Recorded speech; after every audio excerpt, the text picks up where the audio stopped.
Assalamualaikum warahmatullahi wabarakatuh. Waalaikumsalam warahmatullahi wabarakatuh. Di channel Sabrina Bertanya. Oke. Masya Allah. Bapak datangkan bintang tamu lagi loh nak. Bapak datangkan teman bapak lagi loh. Jadi lagi jalan, lihat gitu, wah kayaknya menarik, saya tarik. Saya belum kenal juga namanya itu. Siapa ya namanya? Kita kenalan dulu ya, coba ya. Kita kenalan dulu. Assalamualaikum Ustadz. Waalaikumsalam warahmatullahi wabarakatuh. Ini saya nyebutnya Ustadz, Pak Kiai, Kang Bro, Kang Mas, atau siapa ini? Sebenarnya Ustadz Kiai Gus itu hanya penamaan saja. Iya, panggil saja Bang Arif. Oh, ya. Bang Arif. Bang Arif. Oke, Bang Arif. Nah, Bang Arif. Bang Arif. Ini apa? Salah satu pengajar juga ya di kampus swasta Kota Malang. Iya. Kemudian pengajar juga aktif di dakwah dan juga kegiatan sosial. Cuma ada sesuatu yang menarik Pak, di Ustadz Arif itu. Mau tahu enggak? Beliau tentu bikin saya iri. Bisa kuliah ke luar negeri. Masya Allah, Masya Allah. Bikin saya iri, ya bisa kuliah ke luar negeri. Masya Allah, tabarakallah. Kan kalau kemarin kan kita berbicaranya kan mungkin yang lokal-lokal aja ya. Kita coba keluar. Mungkin Sabrina ada yang mau ditanyakan ke Bang Arif? Kita panggilnya Bang aja ya. Iya, Bang Arif. Panggil Bang aja.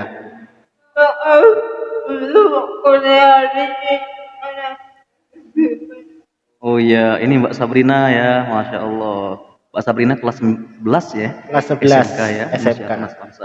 Alhamdulillah. Ya terima kasih Mbak Sabrina. Saya Bang Muhammad Arif Hidayat ya, dari pengajar di salah satu kampus swasta, juga pengajar di salah satu madrasah juga ya. Alhamdulillah, atas izin Allah Subhanahu wa taala, itu semua berkat doa-doa orang yang tentunya banyak memberikan sumbangsi besar dalam kehidupan saya. Di antaranya adalah kedua orang tua. Kedua orang tua itu sangat mustajab, sangat mujarab. Gitu ya. Jadi harus di sini teman-teman semua harus ingat bahwasanya di balik kesuksesan kita itu tersimpan doa yang amat besar dari kedua orang tua kita. Pertama adalah ibu. Nah, betul. Nah, di antara doa ayah dan doa ibu itulah yang mengantarkan saya sampai saat ini ya bisa menjadi seorang arif yang dimanusiakan, dan kita pun juga berusaha untuk memanusiakan manusia sesuai dengan namanya, Arif bijaksana gitu ya.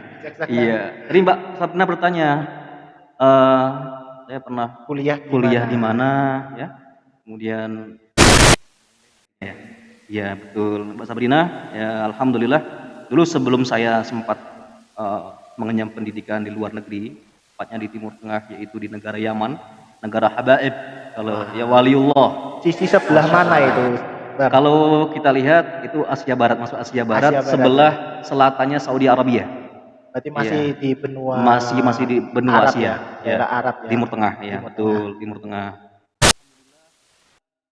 Kita mengenyam pendidikan sebelumnya itu di salah satu pesantren ya, masih cabang dari Gontor, dan alhamdulillah dari situ memang ada kakak kelas yang dulu pernah mengenyam di sana, dan waktu saat itu memang masih mengenyam di Timur Tengah, terutama khususnya di Hadramaut. Di Hadramaut, iya, di Hadramaut, Yaman Selatan, ya, Yaman Selatan. Ketika itu ada informasi datang kepada kami, kepada adik di kelas ya, yang masya Allah punya antusias besar buat ke Timur Tengah. Jadi banyak negara-negara yang dituju kita. Ada negara Yaman, ada negara Suriah, ada negara Mesir, Al Azhar yang memang sudah yang banyak yang terkenal ya. Ada yang Yordan, kemudian ada Aljazair, ada Libya, ada Maroko, dan lain-lain, masih banyak. Kalau Saudi khusus, Saudi itu ada link khusus memang, ya, tidak semuanya. Biasanya ikut daurah dulu. Saudi Arabia. Saudi Arabianya. Emirat Arab, karena kan Saudi Arabia. Oh, Saudi Arabia. Saudi Arabia. Karena kan ada beda kedua ya. Ada ya banyak ya. Kalau Arab kan Emirat Arab beda. Saudi Arabia. UAE ya, itu Dubai itu ya. Sama dengan Saudi Arabia itu beda. Betul, dan keduanya memang memiliki link khusus memang. Memiliki link khusus. Atas izin Allah Subhanahu wa taala ya. setelah informasi kami dapatkan dari salah satu Kakak sumber tingkat. daya manusia ada Ya. di Mahat, ya, di pesantren waktu itu, lalu kita mengambil jalan untuk bisa mengikuti jejak mereka, jadi kakak kelas. Ya. Jadi ketika saya sebelumnya masuk ke negara Yaman, saya tes dulu Ustaz, itu Mas siapa? Mas Kulmi, Ya. Mbak Sabrina.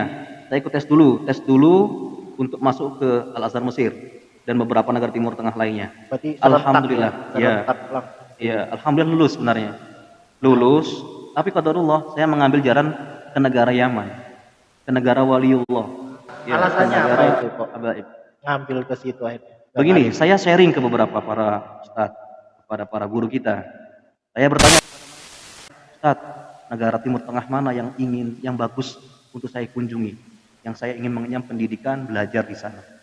Tamat dari aliyah di pesantren ini, atau SMK ya kalau di sini ya, derajat. Bagusnya antum itu ke Al Azhar saya, ke Kairo, Mesir gitu. Kenapa Ustadz?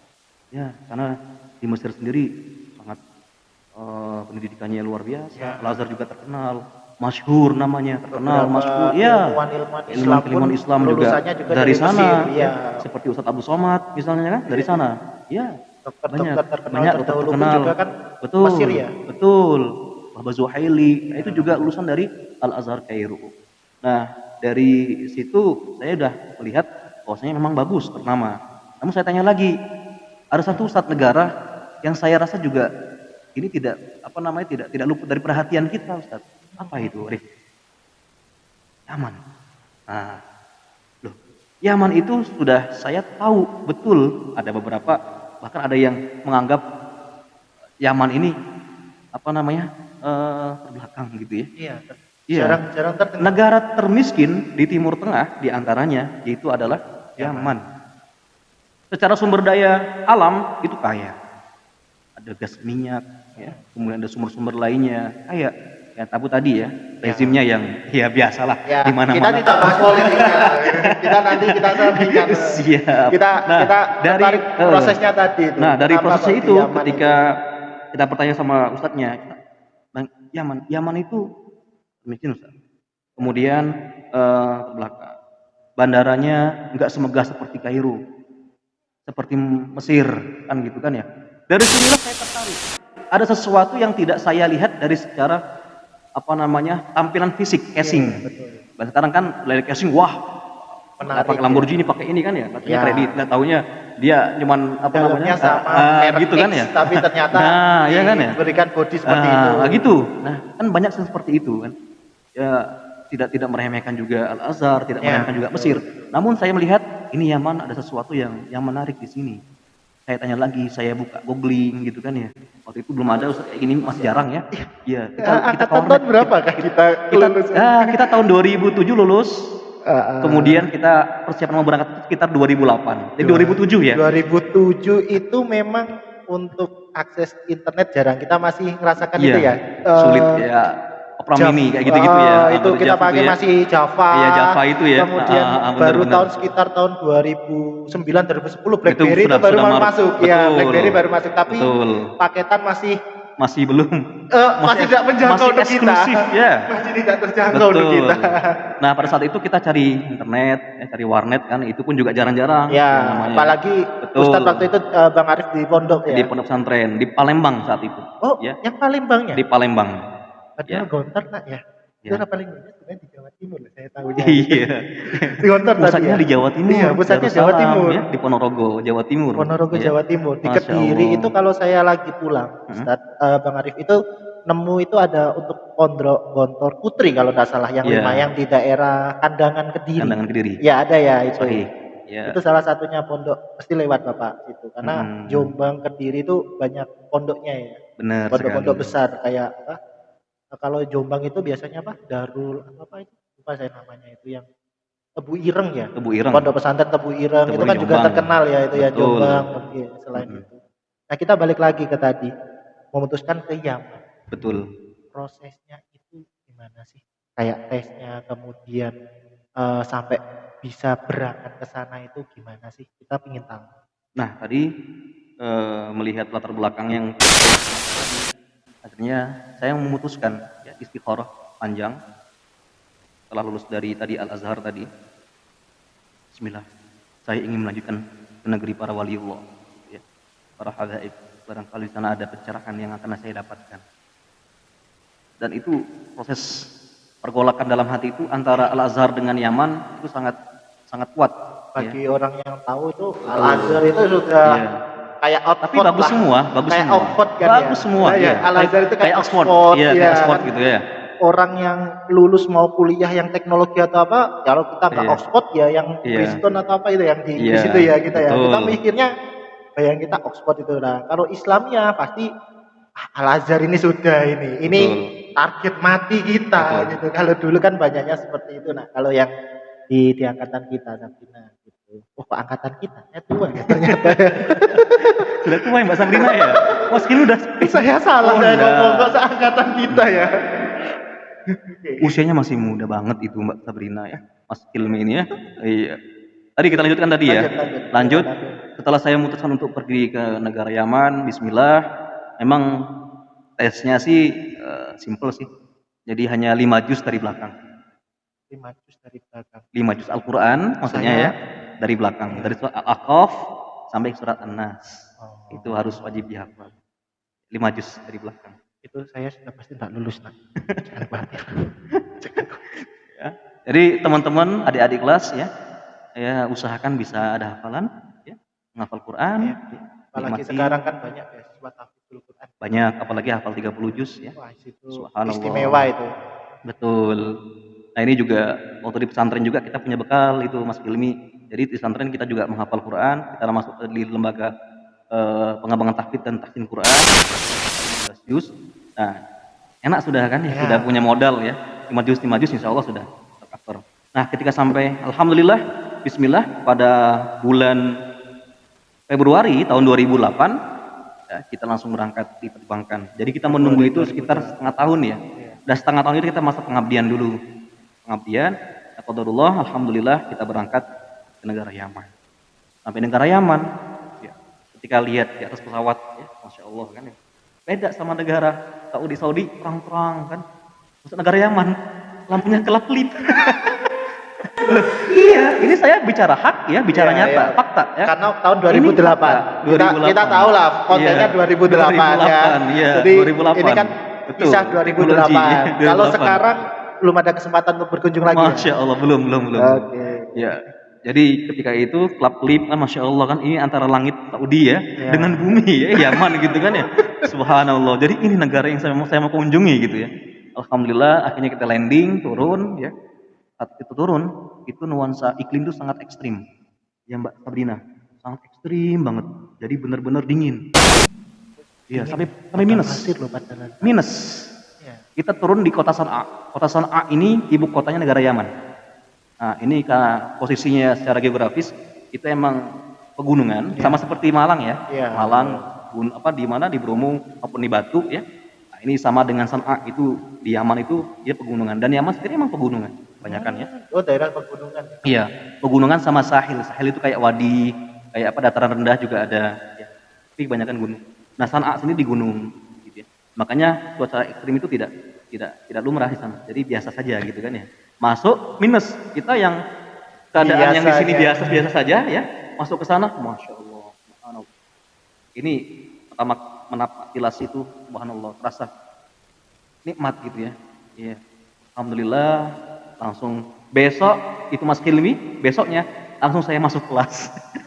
Jadi tidak datang malamnya di asrama, ya, besoknya langsung kita masuk kelas gitu kan ya. Coba nggak boring kepala kita gitu kan ya. Kita harus pengen ngenyam dulu pendidikan, maksudnya kita pengen relax dulu gitu, enjoy dulu gitu ya. Betul. Nah, paling nggak kuliner dulu kan ya. Pasaran gitu. Dulu gitu ya. Iya. Ini nggak ada, dikasih waktu bernapas nggak ada. Langsung kita disuruh masuk kelas. Wajib gitu kan ya. Ya sudah, akhirnya kita masuk kelas gitu kan, kelas bahasa. Dan alhamdulillah terus belajar selama 4 tahun 2008 sampai tahun 2011. Alhamdulillah kita selesai. Jadi 4 tahun, kemudian setahun lagi itu kita pergunakan dengan hal-hal yang bermanfaat tentunya, ya, dan wisuda, kemudian dapat ijazah. Alhamdulillah semuanya prosesnya Ya tentunya banyak lika-liku ya. Namanya belajar enggak Iya, betul tidak. Alhamdulillah. Ada yang menarik nggak Sabrina ditanyakan dari kisahnya Coba itu? tanya. Apa Sabrina? Di Yaman itu pakai bahasa apa? Oh, kalau di Yaman sendiri pakai bahasa Arab, ya, bukan bahasa Jerman, bukan bahasa Indonesia, apalagi bahasa Jawa. Nah yang artinya waktu kemarin proses beasiswa itu Ya. kan bukan sendiri kan? Ya. Bang Arif juga pasti dengan teman-temannya kan, Betul. ada rombongan dan yang lainnya. Itu artinya saat datang itu langsung di KBBI atau di asrama yang memang khusus untuk itu, karena kan kalau sekarang kita dengan adanya YouTube atau apa kan gampang sekali kita lihat. Ya. Sudah ada komunitas misalnya mahasiswa Siap. Indonesia di wilayah X, Ya. di wilayah mana, di Ya, wilayah mana betul, kan pasti betul. ada. Kemudian kan KBBI-nya kan ada lah. KBRI. KBRI ya. Ya, kalau KBRI itu kamus bahasa Kamus Indonesia. besar bahasa Indonesia, mohon maaf. Jadi KBRI, apakah waktu di tahun 2008 ya, itu gimana? Lika-liku pas waktu sudah landing, negara itu bagaimana, perjuangan dari teman-teman, karena satu Siap. kan budaya beda, iklim beda. Itu gimana adaptasinya gitu? Satu hal yang menarik Mbak Sabrina, ya Mas Hilmi, tadi ada beberapa perwakilan dari beberapa pesantren. Ya. Kalau dari saya itu ada pesantren kami ya, itu ada 4 kalau nggak salah perwakilan. Nanti dari pesantren lain ada, dari Bengkulu juga ada, ya 1, 2 orang, 3 orang dari Bengkulu, 7, ya 7, udah itu aja. Yang berangkat Cuma 7 orang tahun aja. itu, tahun itu ya. Tahun itu ya, 7 tahun itu. Kemudian nanti ada nyusul juga mungkin dari adik kelas kami, tapi mereka sudah tahun yang berikutnya. Beda lagi cerita kan begitu. Nah, di sini yang jadi menarik, kami berangkat dari Palembang itu naik Adam Air. Yang saat itu ya beberapa pekan ya, beberapa hari setelahnya itu kecelakaan ya. Kalau nggak salah 2 atau 3 hari gitu setelah itu kecelakaan. Antara 2008 itu ada tragedi ya, nih itu. Mas Sabrina tahun 2008 usia berapa? 7 tahun ya. 7 tahun. Hah? 5 tahun. 5 tahun ya. Berarti masih belum tahu beritanya. Belum tahu Jadi beritanya. ada berita salah satu maskapai Indonesia itu hilang ya kalau tidak salah ya, antara dari Jawa ke kemana ya? ke Sumatera atau ke Sulawesi gitu, yang hilang di tengah laut ya. Kalimantan kalau nggak salah. Yang jatuh ke laut itu Iya, ya. betul. Itu salah satu tragedi pertama pesawat yang Adam Air. sampai besar itu, salah satunya itu. Sebelum yang kemarin sempat ada yang hilang-hilang beberapa tahun yang lain, itu mungkin ya musibah kita tidak tahu Ya, lah. kita tidak tahu. Artinya kehidupan kita tidak tahu. Nah, Terus oke. Oke, kita naik itu 7 orang ya, naik maskapai, masya Allah ini yang legendaris ya. Tibalah kita di Cengkareng, di Soekarno Hatta, di itu kita diterbangkan dengan pesawat Yemenia. Sampai kita tiba di kota Sana'a. Nah di sana, tiba di sana, kita ditempatkan dulu di asrama, tidak asrama kampus, karena asrama kampus nanti ada pendaftaran sendiri, ada birokrasinya, ya, ada nanti checklist dan lain-lain, pendataan, begitu kan ya. Jadi kita belum resmi secara ini masuk ini, tapi untuk secara kita belajar itu sudah mulai kita wajib. Nah saat itu kita fokus kepada asrama di luar. Jadi sudah ditempatkan sama teman-teman itu, ya kita ngekos di luar dulu, ya selama satu bulan ditempatkan di sana satu bulan, supaya nanti ada prosesnya biar bisa masuk ke asrama yang dimana kita belajar itu.